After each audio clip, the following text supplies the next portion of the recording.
and welcome back to London Kitchen. Today's video we're going to see how to make this green smoothie bowl with only 4 ingredients. Now let's see what we need to make this really quick and simple smoothie. First we have 1 cup of frozen spinach, then 3 tablespoons of oat milk,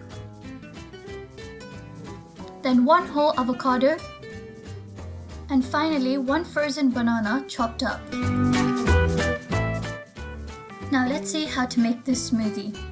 First, pour the oat milk into a blender along with the frozen bananas, and then blend this together.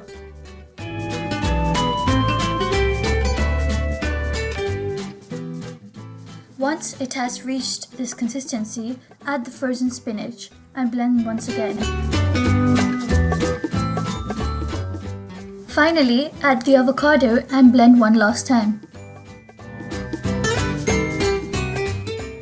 Your smoothie is ready when it reaches this consistency.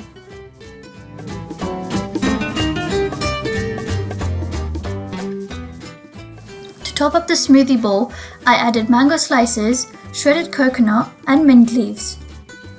Now our smoothie bowl is done. If you like this video, hit the subscribe button and don't forget to share it with your family and friends. Thank you for watching and have a wonderful rest of the day.